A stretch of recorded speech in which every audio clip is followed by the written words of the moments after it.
And ఇక్కడికి వచ్చాక అందరు నాకు థ్యాంక్ యూ చెప్తున్నారు, thanks for coming, it you made our event so special అని. బట్ నిజంగా నేను మీ అందరికీ థ్యాంక్ యూ చెప్పాలి.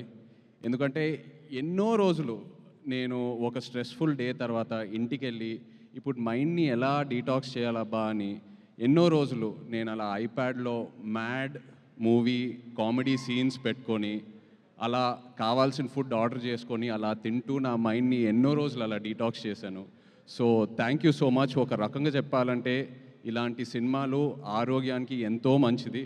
డాక్టర్స్ కూడా ప్రిస్క్రైబ్ చేయాలి అప్పుడప్పుడు, మీకు ఏదైనా లో ఫీలింగ్ ఉందంటే వెళ్ళి సరదాగా మ్యాడ్ సినిమా చూడండి అని. అండ్ ఇలాంటి సినిమాలు ఒక కమ్యూనిటీ వ్యూయింగ్ బిల్డ్ అవుతుంది ఇలాంటి సినిమాలతో.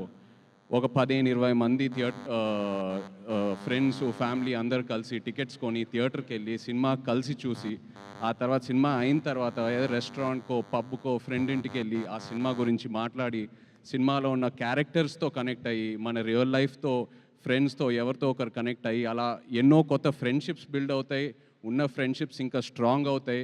ఎవరితో అయినా గొడవలు ఉంటే మనం సర్దుకుంటాం, పాజిటివ్గా ఉంటాం. So I'm so happy that ఇలాంటి సినిమాలు వస్తున్నాయి. అండ్ మ్యాడ్ లాంటి సినిమా అప్పుడు అంటూ ఉన్నారు, మ్యాడ్ ముందు ఈ యాక్టర్స్ పేర్లే గుర్తులేవని సరిగ్గా.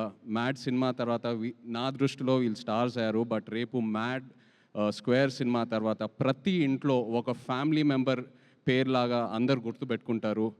Really wishing you all the very best.